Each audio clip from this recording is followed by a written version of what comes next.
Hello guys, welcome back with another video on the chapter Foreign Exchange Rate. आज हम लोग बात करेंगे हमारे फर्स्ट मेथड के ऊपर जो हमारा फॉरेन एक्सचेंज रेट था। तो फॉरेन एक्सचेंज रेट डिसाइड करने के दो मेथड होते हैं, एक होता है फ्लेक्सिबल एक्सचेंज रेट और दूसरा होता है फिक्स्ड एक्सचेंज रेट। तो आज जिस टॉपिक पे हम लोग बात करने जा रहे हैं वो है हमारा फ्लेक्सिबल एक्सचेंज रेट। आज इस टॉपिक में हम लोग बात करेंगे कि फ्लेक्सिबल एक्सचेंज रेट होता क्या है, ये इकोनॉमी पे वर्क कैसे करता है, इसके इफेक्ट क्या होंगे और इसके सॉल्यूशंस कैसे हम इसको रेक्टिफाई कर सकते हैं। तो बहुत ध्यान से समझिएगा इस वीडियो को, क्योंकि ये हमारे चैप्टर का एक कोर पार्ट है या बहुत इंपॉर्टेंट पार्ट है, क्योंकि मोस्ट ऑफ द जो क्वेश्चंस हैं या जो आपकी चीजें हैं वो इसी से ही हमारे क्वेश्चन चैप्टर में पूछी जाती है। तो चलिए स्टार्ट करते हैं topic for flexible exchange rate. सबसे पहले फ्लेक्सिबल का मतलब क्या होता है? फ्लेक्सिबल हमारा वो वर्ड होता है, मतलब फ्लेक्सिबल एक वो कंडीशंस होती है जहां पे हम अपनी चीजों को कम ज्यादा कर सकते हैं अकॉर्डिंग टू आवर नीड। अपनी नीड के अकॉर्डिंग, अपनी डिमांड के अकॉर्डिंग, अपनी सप्लाई के अकॉर्डिंग, अपनी वांट्स के अकॉर्डिंग, अपनी डिजायर के अकॉर्डिंग, अपने प्राइसेस के अकॉर्डिंग हम अपने अगर चीजों को कम ज्यादा कर सकते हैं तो उसको हम लोग बोलते हैं फ्लेक्सिबल। यानी कि जिनमें भी चेंजेस आने के चांसेस हो या जिनमें भी चेंजेस आ सकते हो उन कंडीशंस को हम लोग बोलते हैं फ्लेक्सिबल। तो यहाँ पे जो हमारा है flexible exchange rate, flexible exchange rate का मतलब क्या हो गया? वो एक्सचेंज रेट जिसमें कुछ ना कुछ प्राइसेस में डिक्रीमेंट या इंक्रीमेंट होता रहे। मतलब कभी प्राइस ज्यादा हो जाए, कभी प्राइसेस कम हो जाए, कभी बहुत ज्यादा हो जाए, कभी बहुत कम हो जाए। मतलब जहां पे भी मेरे प्राइसेस स्टेबल नहीं रहने वाले हैं, प्राइस स्टेबल नहीं होंगे, फिक्स नहीं होंगे, कम ज्यादा ऊपर नीचे होते ही रहेंगे, उन कंडीशंस को हम लोग बोलते हैं फ्लेक्सिबल एक्सचेंज रेट। इतनी बात समझ में आई? फ्लेक्सिबल एक्सचेंज रेट जो होता है वो मेरा वर्क करता है according to our demand and supply. अगर हम डिमांड ज्यादा करेंगे तो उसका रेट बढ़ जाएगा, अगर हम सप्लाई ज्यादा करेंगे तो उसका रेट कम हो जाएगा। कैसे हो जाएगा वो समझते हैं। सबसे पहले डेफिनेशन देख लेते हैं। It is the rate which is determined by the supply demand forces in the forex market. Flexible exchange rate हमारा वो रेट होता है या वो सिस्टम होता है जिसमें हमारे जो भी रेट होते हैं वो डिसाइड किए जाते हैं through the supply and demand factor. यानी कि डिमांड एंड सप्लाई फैक्टर को ध्यान में रखते हुए जो प्राइसेस हम सेट करते हैं वो प्राइसेस मेरे कहलाते हैं फ्लेक्सिबल एक्सचेंज रेट। इस फ्लेक्सिबल एक्सचेंज रेट को हम लोग फ्री एक्सचेंज रेट या फिर फ्लोटिंग रेट भी बोलते हैं। क्या बोलते हैं?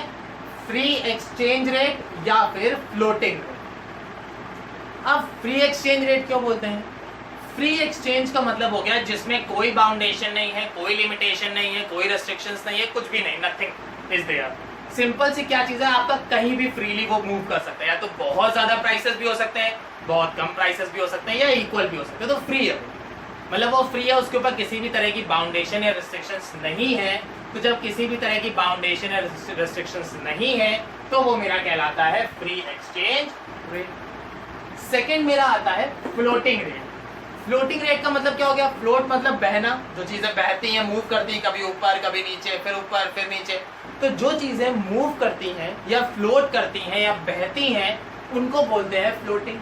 तो ये जो मेरा फॉरेन एक्सचेंज रेट में जो फ्लेक्सिबल वाला पार्ट है, ये फ्लेक्सिबल रेट भी तो मूव ही कर रहा है। कभी बहुत ऊपर होता है, कभी बहुत नीचे हो जाता है, फिर ऊपर जाता है, फिर नीचे जाता है। तो ऊपर नीचे मूव ही तो कर रहा है। तो जब मेरी मार्केट में मेरा जो रेट है या जो प्राइसेस है वो कम ज्यादा होते रहते हैं, उस सिचुएशन को हम लोग बोलते हैं flotation rate, free exchange rate या फिर फ्लेक्सिबल एक्सचेंज। समझ में आ गया? अब जैसे कि यहाँ पर हमने बात करी डिमांड और सप्लाई फैक्टर की, तो जो भी हमारा इक्विलिब्रियम रेट डिसाइड होगा वो डिमांड एंड सप्लाई के थ्रू होगा। तो जब डिमांड एंड सप्लाई के थ्रू होगा तो यहाँ पे भी ये जो रेट है, यहाँ पे जो रेट की बात हो रही है, उस रेट को हम लोग प्राइस बोल सकते हैं क्योंकि फॉरेन एक्सचेंज रेट भी तो हमारा प्राइस ही है। तो रेट या प्राइस सिमिलर चीज है। तो यानी कि यहाँ पे जो हमें रिलेशन बताना है वो किसके बीच में बताना है? यहाँ पे जो रिलेशन होगा वो मेरा होगा डिमांड और प्राइस के बीच में एंड सप्लाई एंड प्राइस के बीच। यानी यहाँ पे जो रिलेशन वर्क करेगा वो मेरे डिमांड प्राइस और सप्लाई प्राइस पे इफेक्ट करेगा। यानी याद करिए, यहाँ पे थोड़ा सा रिकॉल करिए आप लोग, जो आप लोग ने 11th में पढ़ा था। 11 में डिमांड और सप्लाई मेरे चैप्टर्स थे, वही चैप्टर्स का इस्तेमाल अब यहाँ पे होगा। ठीक, तो सबसे पहली चीज यहाँ पे क्या है, हमारा जो डिमांड कर्व होता है, डिमांड कर्व कैसा होता है 11 में हम लोगों ने पढ़ा होगा, किस तरह का होता है डिमांड कर्व। डिमांड कर्व जो हमारा होता है वो होता है अपवर्ड स्लोपिंग। कैसा होता है, डिमांड कर्व स्लोप्स अपवर्ड, गलत, demand curve slopes downward sloping. मेरा जो डिमांड कर्व होता है वो कैसा होता है, डाउनवर्ड स्लोपिंग होता है। क्यों डाउनवर्ड स्लोपिंग होता है, because there is a inverse relationship between the prices and its demand.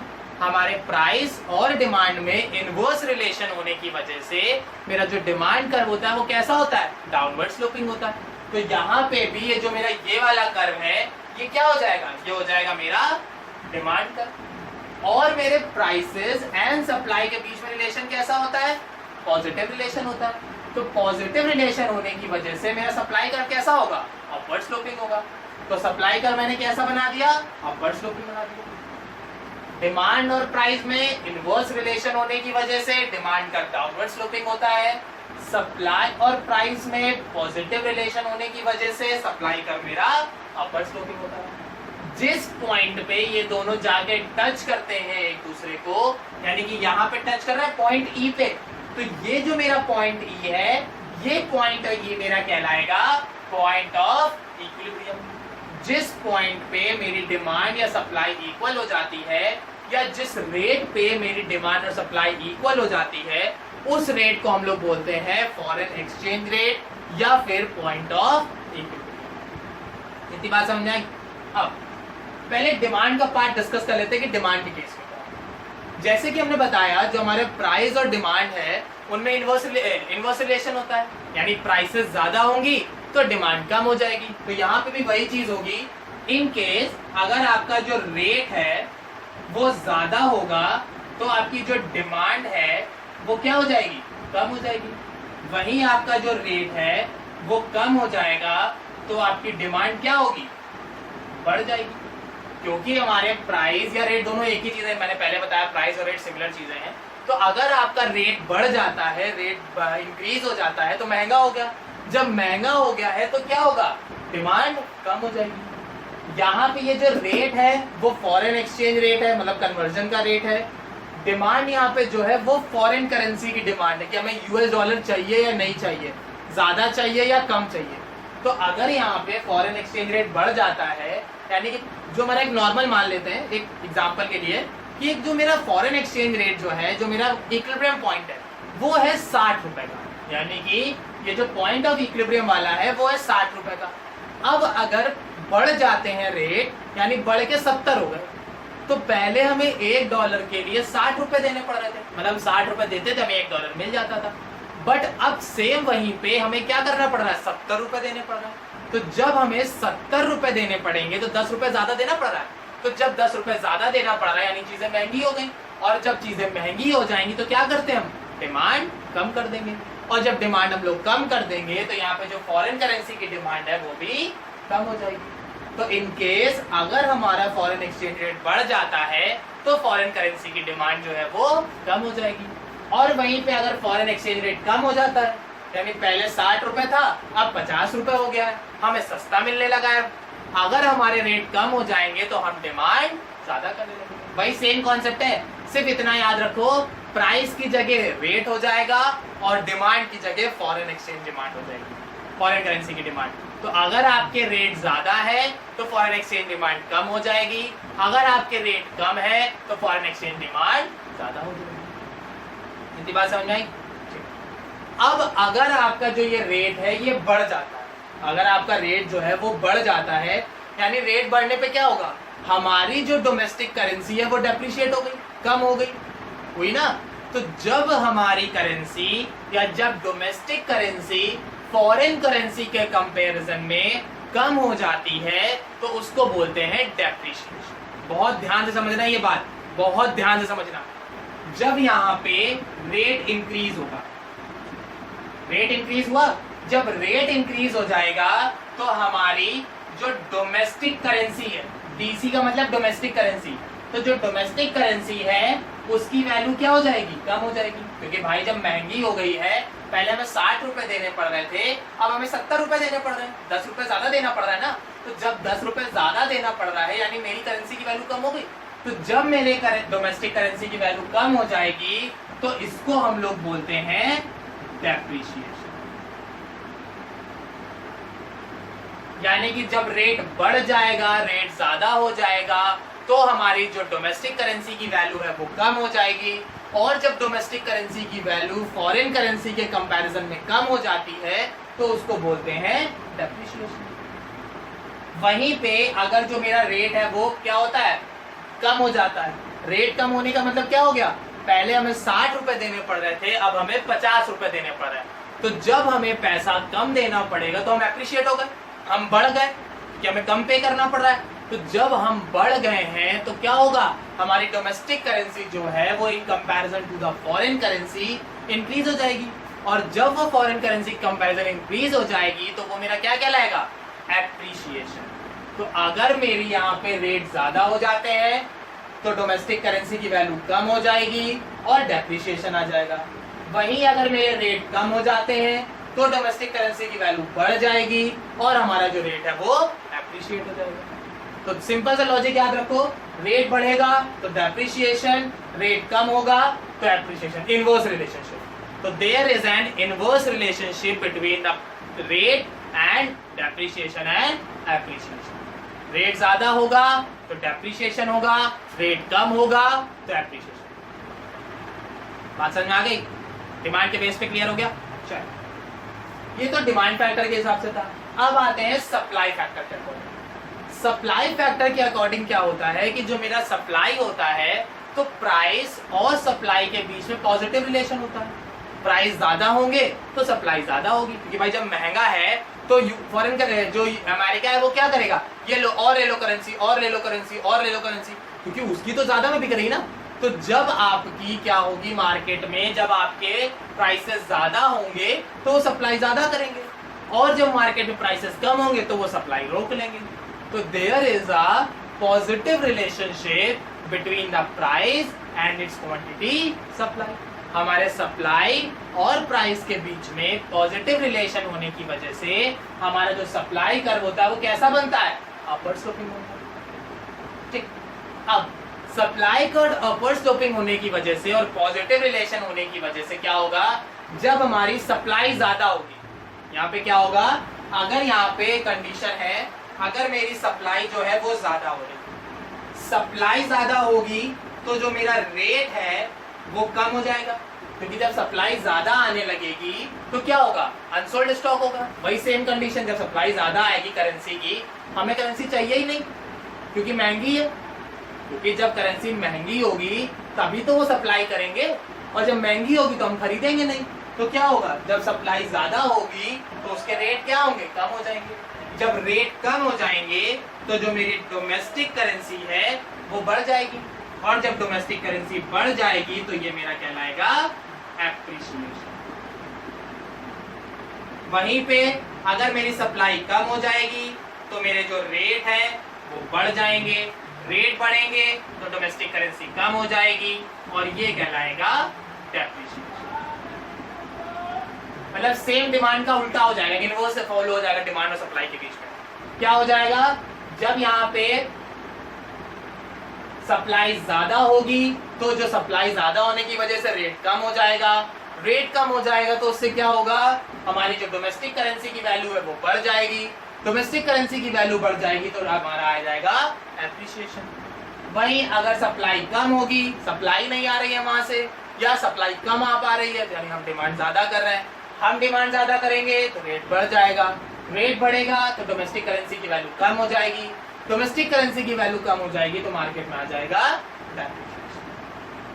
बात समझ में आई? तो अगर यहाँ पे अगर मेरा डिमांड इंक्रीज करता है तो डिमांड, अगर जैसे यहाँ पे नॉर्मल फैक्टर है, अगर डिमांड इंक्रीज करता है तो राइटवर्ड शिफ्ट होगा, डिमांड डिक्रीज करता है तो लेफ्टवर्ड शिफ्ट हो जाएगा। डिमांड अगर राइटवर्ड शिफ्ट करता है यानी डिमांड इंक्रीज हो रहा है, डिमांड इंक्रीज होगी तो रेट कम हो जाएंगे, रेट कम हो जाएंगे तो आ जाएगा आपका एप्रिसिएशन। वहीं अगर डिमांड आपकी लेफ्टवर्ड चली जाती है यानी डिमांड कम हो रही है, डिमांड कम होगी तो आपका रेट बढ़ जाएगा, रेट बढ़ जाएगा तो डेप्रिसिएशन आ जाएगा। बहुत बहुत ध्यान से कॉन्सेप्ट समझिएगा। डेप्रिसिएशन और एप्रिसिएशन में कंफ्यूज मत होइएगा। डेप्रिसिएशन जब आपको डॉलर खरीदने के लिए पैसा ज्यादा देना पड़ेगा, आपको अगर $1 चाहिए और आप ज्यादा रुपीस पे कर रहे हो तो डेप्रिसिएशन होगा।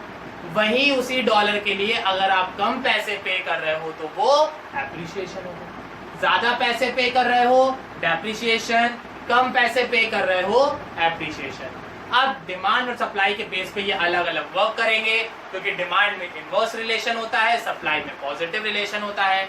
तो इनके अलग अलग रिलेशन होने की वजह से इनकी जो वर्किंग मैकेनिज्म्स होगी वो भी अलग अलग हो जाएंगी। तो जब यहाँ पे हम डिमांड की बात कर रहे थे तो रेट ज्यादा होंगे तो डिमांड कम हो जाएगी, रेट कम होंगे तो डिमांड बढ़ जाएगी। सप्लाई के केस में सप्लाई ज्यादा होगी तो रेट कम हो जाएंगे, और वहीं अगर रेट ज्यादा होंगे, सप्लाई कम होगी तो रेट बढ़ जाएंगे। ठीक, आई होप इतना समझ में आ गया होगा। अब एक छोटी सी बात और समझ लीजिएगा, एक चीज याद रखिएगा, जब भी आप रिलेशन बताएंगे तो प्राइस और डिमांड या सप्लाई और डिमांड के बीच में बताएंगे। कभी भी दोनों को कंबाइन मत करिएगा, नहीं तो रिलेशन चेंज हो जाएंगे। क्योंकि आप डिमांड के साथ प्राइस बताओगे तो अलग रिलेशन होगा, प्राइस के साथ डिमांड बता दोगे तो अलग रिलेशन होगा। जैसे एक एग्जांपल देता हूं, अगर प्राइसेस ज्यादा हैं तो क्या होगा, डिमांड कम हो जाएगी। प्राइसेस ज्यादा हैं तो डिमांड कम हो गई, बट वहीं पे अगर डिमांड कम होगी तो क्या होगा, प्राइसेस भी तो कम, प्राइसेस क्या होंगे, कम हो जाएंगे। जैसे अगर ये मार्केट 10 रुपए का मिल रहा है, अगर ये 15 का मिलने लगे, महंगा हो गया, महंगा हो गया तो डिमांड कम हो जाएगी। तो जब हमने प्राइस के साथ रिलेशन बताया तो इनवर्स रिलेशन आ रहा है, क्योंकि प्राइस महंगा हुआ तो डिमांड कम हो गई, प्राइस कम हुआ तो डिमांड बढ़ गई। बट जब हम डिमांड के केस में बताएंगे तो अगर हम ये बोले इसकी डिमांड ज्यादा है तो इसके प्राइस पे क्या असर पड़ेगा, तो डिमांड ज्यादा होगी तो क्या होगा, इसके प्राइसेस बढ़ जाएंगे, डिमांड कम होगी तो इसके प्राइसेस कम हो जाएंगे। बट वो जो रिलेशन होगा वो बहुत ज्यादा घूम के होगा। तो इसीलिए जब भी रिलेशन बताना तो रेट डिमांड और रेट और सप्लाई के बीच में ही डिफाइन करना। आई होप सबको सारी चीजें क्लियर हो गई होंगी, समझ में आ गई होंगी। अगर इसमें कोई डाउट है तो वो आप मुझसे कमेंट सेक्शन में पूछ सकते हैं, कोई एडवाइस है, कोई सजेशन है, कुछ भी है तो आप कमेंट सेक्शन में बता सकते हैं। Thank you.